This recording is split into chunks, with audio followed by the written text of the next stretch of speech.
Guitar legend Eddie Van Halen died of cancer today. Eddie Van Halen was far more than just an electrifying guitarist who defined a generation. He was also a creative genius, grappling with conflicts both internal and external. Fans may recall his signature tapping technique and iconic riffs, yet behind those blazing solos lay a tapestry of strained partnerships, personal insecurities, and feuds that few truly understood at the time. Now, with fresh accounts coming to light, we can finally piece together how Eddie's unwavering desire for musical excellence often clashed with band members, managers, and even fellow rock luminaries.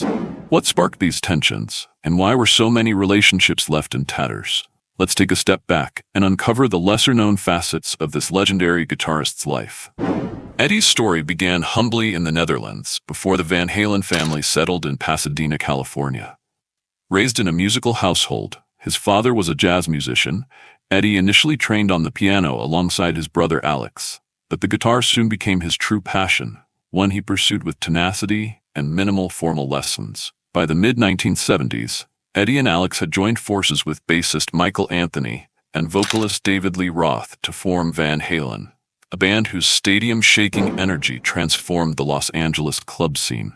Eddie's rapid-fire tapping, showcased brilliantly in tracks like Eruption, propelled the group to chart-topping success. Yet even amid sold-out tours and blockbuster albums, tensions simmered beneath the surface. One long-standing conflict involved bassist Michael Anthony, an original member lauded by fans for his backing vocals and rock-solid bass lines.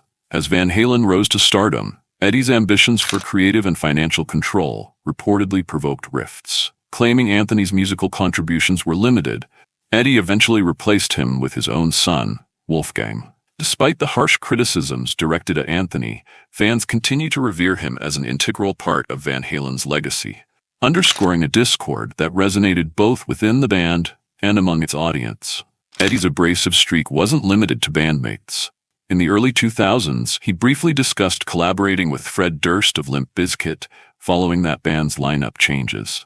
But once a jam session ended on a sour note, rumors swirled of Eddie returning to Durst's house brandishing a weapon to retrieve his equipment, an incident indicative of the stark personality clash between the disciplined Van Halen frontman and Durst's carefree style. Managers weren't immune to Eddie's ire either. One of the most notable casualties was Noel Monk, who guided Van Halen through its formative years. As the band's fame skyrocketed, disputes over finances and creative direction emerged. Monk alleged in his memoir that Eddie's growing desire for control, combined with drug use and clashing egos, contributed to the strained atmosphere, ultimately leading to Monk's departure in 1985. Meanwhile, comparisons with other guitarists weighed heavily on Eddie's competitive spirit.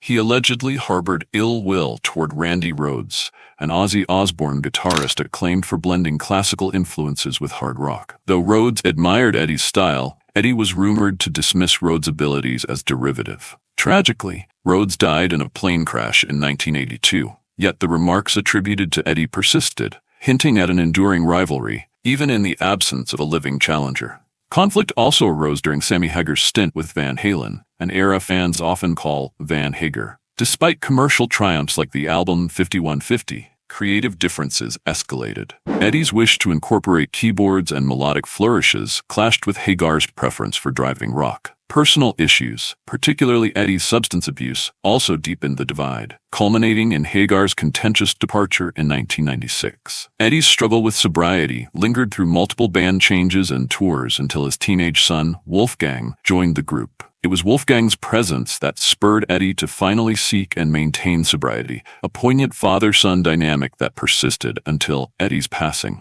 Beyond individual disputes, Eddie clashed with entire bands as well. Motley Crue's hard-partying ways were at odds with Eddie's growing distaste for rock excess, while Rush's painstaking approach to composition ran counter to his spontaneous style. These ideological and creative differences widened the gap between Eddie and many of his peers, underscoring how his perfectionist instincts could alienate those with different methods. Eddie Van Halen's life was a whirlwind of dazzling stage performances and backstage turbulence. While fans marveled at his revolutionary guitar techniques, the man behind the music was struggling to balance personal ambition, relationships strained by conflict, and a silent war against addiction. In the end, the breadth of his feuds, From bandmates like Michael Anthony and Sammy Hagar to surprising adversaries such as Fred Durst and Noel Monk, reveals a singular artist bent on preserving his creative vision, no matter the cost. Though these tensions cast shadows over his relationships, they also highlighted Eddie's unwavering devotion to music, a legacy both fraught and magnificent. He was a virtuoso who reshaped rock music, reminding us that sometimes the brilliance of art emerges from tumultuous depths.